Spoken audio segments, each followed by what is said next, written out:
ఈ ప్రభుత్వం మళ్ళీ వస్తుందనే నమ్మకం వాళ్ళకి లేనట్టు గదా! ఇంటెలిజెన్స్ మనల్ని గమనిస్తుందేమనే ఆలోచన గూడా వాళ్ళు చేయనట్టు గదా! మనం ఇక్కడికొచ్చాం. ఇక్కడికొచ్చిన విషయం ప్రభుత్వానికి తెలుస్తుందేమో, తెలిస్తే మన పైన ఏమైనా చర్యలు తీసుకుంటుందేమోనని భయం కూడా వాళ్ళకి లేనట్టు గదా! ఆ ఆలోచన గూడా కనీసం వాళ్ళు చేస్తున్నట్లు కాదు గదా! అంటే ఈ ప్రభుత్వంలో పనిచేస్తున్న బ్యూరోక్రాట్స్‌కి ఎవ్వరికీ కూడా ఈ ప్రభుత్వం మళ్ళీ వస్తుందనే నమ్మకం లేదా? మనం రహస్యంగా గాదు, ఓపెన్‌గా కలిసినా మనల్ని ఎవరు ఏమి చేయలేరు అనే ఒక ధీమాలోకొచ్చేసారా? పైగా ప్రభుత్వానికి వ్యతిరేకంగా కుట్ర జరిగే క్రమం ఉంటే, ప్రభుత్వానికి వ్యతిరేకంగా కుట్ర చేసే ఆలోచన అటువంటి ఐఏఎస్ అధికారులకుంటే, పట్టపగలు ఇలా మీటింగ్ పెట్టుకుంటారా? ఓ తెలుగుదేశం పార్టీకి సంబంధించిన నాయకుడి ఇంట్లో మీటింగ్ పెట్టుకుంటారా? తెలుగుదేశం అనుకూల ఐఏఎస్ అధికారులను కూడా పిలిచి మీటింగ్ పెడతారా? ఇటువంటి ఒక మీటింగ్ నిజంగానే పెట్టుంటే, తెలుగుదేశం పార్టీ అనుకూల ఐఏఎస్ అధికారుల మీటింగ్‌కొస్తారా?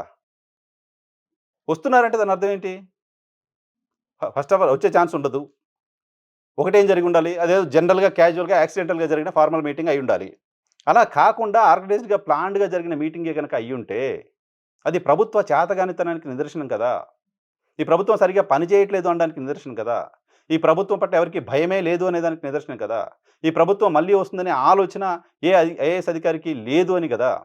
15 ఏళ్ళు మేమే కలిసి ఉంటాం, మేము కలిసే ఉంటాం అనే ప్రకటన పదే పదే కూటమిలోని 2 ప్రధాన రాజకీయ పార్టీలు చేస్తున్నప్పటికీ, 164 సీట్లతో ఈ పార్టీ అధికారంలోకొచ్చి 20 నెలలు కూడా పూర్తి కాకపోయినప్పటికీ, ఈ సమయంలో కూడా ఐఏఎస్ అధికారులకి మళ్ళీ రేపొద్దున ప్రభుత్వం వస్తే మనకేదో పదవి కావాలి, కాబట్టి వాళ్ళని ఇప్పుడే ప్రసన్నం చేసుకుందాం అనే ఆలోచనలోకెళ్లారంటే, సగం గూడా ప్రభుత్వానికి సంబంధించిన టెన్యూర్ పూర్తి కాకముందే, వచ్చే ప్రభుత్వంలో మనం ఏంటి, మనకేం కావాలనే ఆలోచన ఇప్పుడు జేస్తున్నారంటే ఏంటి అర్థం?